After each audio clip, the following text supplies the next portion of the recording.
Okay, so now let's continue with our map layout.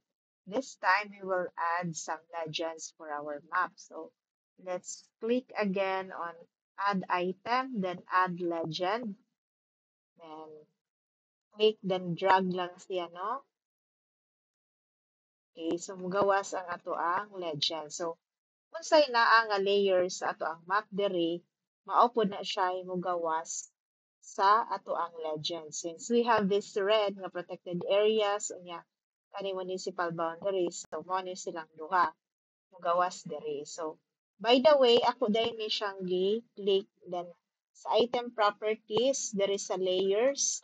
I check lock layers and lock cells for layers. So whatever changes diri dili maapektuhan ang ato ang map. Okay, but if i-unlock na to, natin na change diri like gi-zoom na to, gi-zoom out, or gi-change ang color, mo auto update ra ba ni siya. So mo nang this time ako nang gi-lock ang layers and also the styles. So for our legend, let's click at check ni nato ang auto update para ma-edit nato ni ang names sa ato ang layers. So para ang mugawas is kana pong visible sa ato ang um, user. So protected areas sa ato ang ibutang ana. Then balik ta rin sa DM, i-double click na to atong mga municipal boundaries.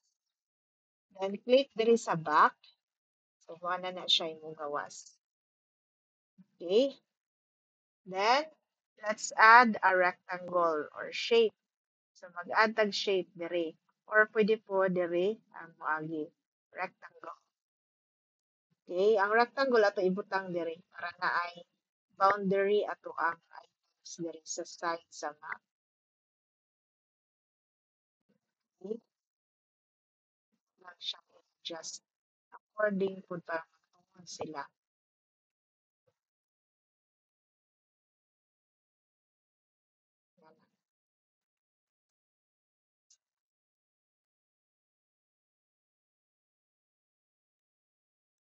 Okay,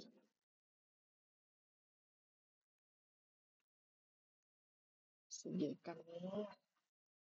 Okay na na siya. So atong isibo magamay sa kilid.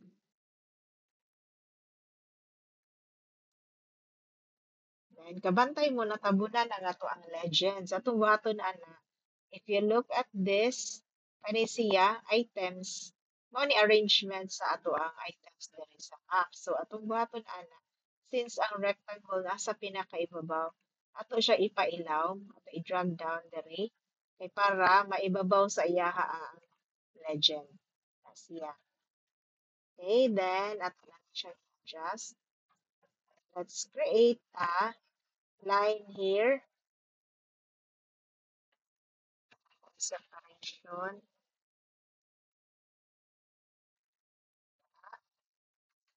Okay, since nana siya arrow, mugawas diri sa item properties, ang start niya nan, dapat ang end marker po niya nan, kaya tumukwaon lang ang arrow niya.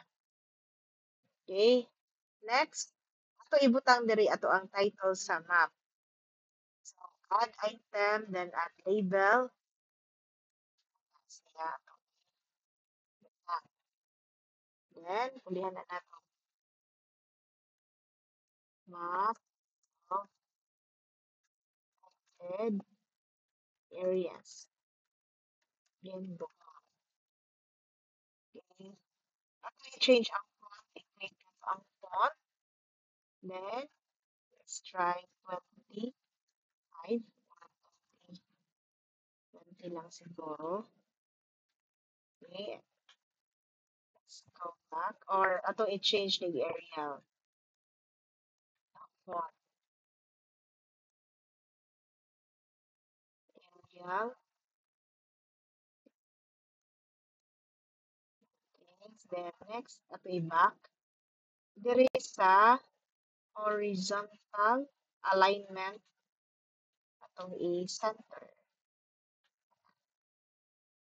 Click lang ni nato ni ngayon nato yung sibog magamat siya.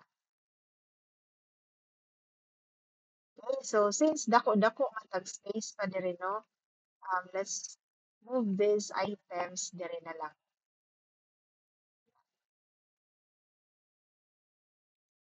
Okay, so that's it. And in our next video, magbutang pa tag laing items diri sa ubos.